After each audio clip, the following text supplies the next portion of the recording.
किसी शहर के एक रेलवे स्टेशन पर एक भिखारी रहता था। वह वहां आने जाने वाली रेलगाड़ियों में बैठे यात्रियों से भीख मांगकर अपना पेट भरता था। एक दिन जब वह भीख मांग रहा था तो सूट बूट पहने एक लंबा सा व्यक्ति उसे दिखा। उसने सोचा कि वह व्यक्ति बहुत अमीर लगता है, इससे भीख मांगने पर यह मुझे जरूर अच्छे पैसे देगा। वह उस लंबे व्यक्ति से भीख मांगने लगा। भिखारी को देखकर उस लंबे व्यक्ति ने कहा, तुम हमेशा मांगते ही रहते हो, क्या कभी किसी को कुछ देते भी हो?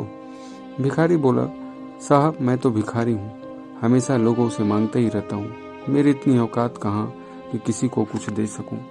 लंबा व्यक्ति बोला, जब किसी को कुछ नहीं दे सकते तुम्हें मांगने का कोई हक भी नहीं है। मैं एक व्यापारी हूँ और लेन देन में ही विश्वास करता हूँ। अगर तुम्हारे पास मुझे कुछ देने को हो तभी मैं तुम्हें बदले में कुछ दे सकता हूँ।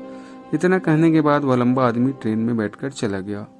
इधर भिखारी उसकी कही गई बात के बारे में सोचने लगा। उस लंबे व्यक्ति के द्वारा कही गई बात उस भिखारी के दिल में उतर गई। वह सोचने लगा कि शायद मुझे भीख में अधिक पैसा इसलिए नहीं मिलता क्योंकि मैं उसके बदले में किसी को कुछ नहीं दे पाता हूँ। लेकिन मैं तो भिखारी हूँ, किसी को कुछ देने लायक भी नहीं हूँ। लेकिन कब तक मैं लोगों को बिना कुछ दिए केवल मांगते ही रहूंगा। बहुत सोचने के बाद उस भिखारी ने निर्णय किया कि जो भी व्यक्ति उसे भीख देगा उसके बदले में वह भी उस व्यक्ति को कुछ जरूर देगा। लेकिन अब उसके दिमाग में प्रश्न चल रहा था कि वह खुद भिखारी है तो भीख के बदले में दूसरों को क्या दे सकता है। इस बात को सोचते हुए 2 दिन हो गए, लेकिन उसे अपने प्रश्न का उत्तर नहीं मिला था। तीसरे दिन जब वो स्टेशन के पास बैठा हुआ था तभी उसकी नज़र कुछ फूलों पर पड़ी जो स्टेशन के आसपास के पौधों पर खिल रहे थे। उसने सोचा, क्यों ना मैं लोगों को भीख के बदले कुछ फूल दे दिया करूं। उसको अपना यह विचार अच्छा लगा और उसने वहां से कुछ फूल तोड़ लिए और अब वह ट्रेन में भीख मांगने पहुंचा। अब जब कोई भी उसे भीख देता तो उसके बदले में वह भीख देने वाले को कुछ फूल दे देता, तो फूलों को लोग खुश होकर अपने पास रख लेते थे। अब भिखारी रोज फूल तोड़ता और भीख के बदले में उन फूलों को लोगों में बांट देता था। कुछ ही दिनों में उसने महसूस किया कब उसे बहुत अधिक लोग भीख देने लगे हैं। वह स्टेशन के पास के सभी फूलों को तोड़ लाता।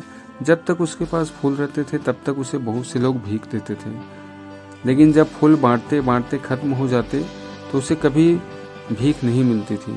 अब रोज ऐसा ही चलता रहा। एक दिन जब वह भीख मांग रहा था तो उसने देखा कि वह लंबा व्यक्ति जो है ट्रेन में बैठा है, जिसकी वजह से उसे भीख के बदले फूल देने की प्रेरणा मिली थी। वह तुरंत उस व्यक्ति के पास पहुंच गया और भीख मांगते हुए बोला, आज मेरे पास आपको देने के लिए कुछ फूल हैं, आप मुझे भीख दीजिए तो मैं बदले में मैं आपको कुछ फूल दूंगा। उस लंबे व्यक्ति ने उसे भीख के रूप में कुछ पैसे दे दिए और भिखारी ने कुछ फूल उसे दे दिए। उस लंबे व्यक्ति को बात बहुत पसंद आई। वह बोला, वाह क्या बात है, आज तुम भी मेरी तरह एक व्यापारी बन गए हो। इतना कहकर फूल लेकर वह लंबा व्यक्ति अपने स्टेशन पर उतर गया। लेकिन उस लंबे व्यक्ति द्वारा कही गई बात एक बार फिर उस भिखारी के दिल में उतर गई। वह बार बार उस लंबे व्यक्ति के द्वारा कही गई बात के बारे में सोचने लगा और बहुत खुश होने लगा। अब उसकी आंखें चमकने लगी। उसे लगने लगा कि अब उसके हाथ सफलता की वो चाबी लग गई है जिसके द्वारा वो अपने जीवन को बदल सकता है। वह तुरंत ट्रेन से नीचे उतरा और उत्साहित होकर बहुत तेज आवाज में ऊपर आसमान की तरफ देखकर बोला, मैं भिखारी नहीं हूँ, मैं तो एक व्यापारी हूँ, मैं भी अमीर बन सकता हूँ। लोगों ने उसे देखा तो सोचा कि शायद ये भिखारी पागल हो गया है और अगले दिन वह भिखारी उस स्टेशन पर फिर कभी नहीं दिखा। लेकिन 6 महीने बाद इसी स्टेशन पर 2 व्यक्ति सूट बूट पहने हुए यात्रा कर रहे थे। दोनों ने एक दूसरे को देखा तो उनमें से एक ने दूसरे से हाथ मिलाया और कहा, क्या आपने मुझे पहचाना नहीं?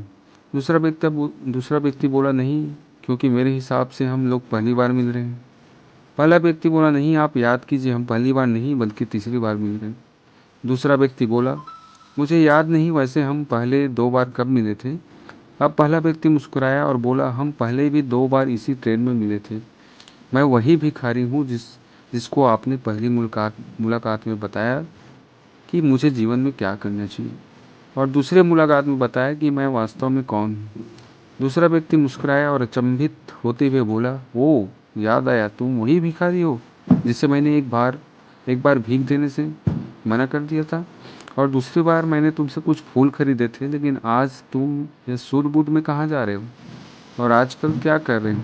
तब पहला व्यक्ति बोला, हाँ मैं वही भिखारी हूँ, लेकिन आज मैं फूलों का एक बहुत बड़ा व्यापारी हूँ और इसी व्यापार के काम से ही दूसरे शहर जा रहा हूँ।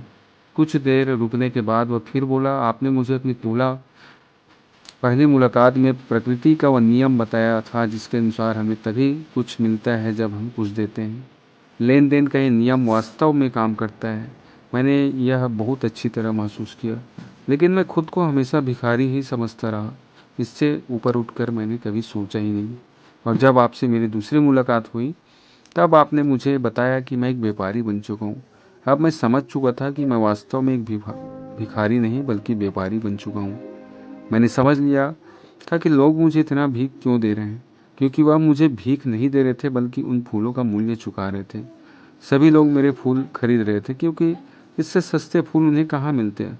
मैं लोगों की नज़रों में एक छोटा व्यापारी था, लेकिन मैं अपनी नज़रों में एक भिखारी ही था।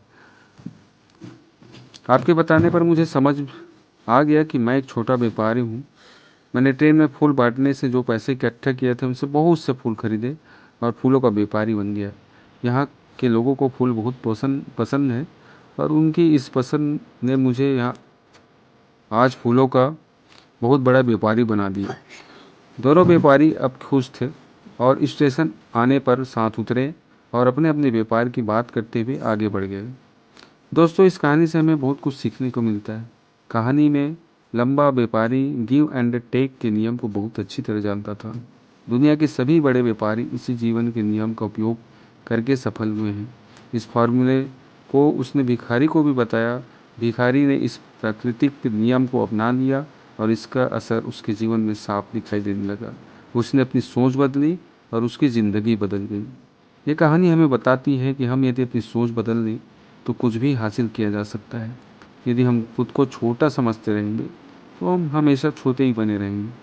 बड़ा बनने के लिए हमें अपनी सोच को बदलना होगा और खुद के बारे में बड़ा सोचना होगा। कहानी का सार यह है कि सफलता आपकी सोच में छुपी होती है। खुद का आत्मसम्मान जगाएं, अपनी सोच को बड़ा बनाइए और देखिए कैसे आप सफलता के शिखर पर पहुंचते हैं।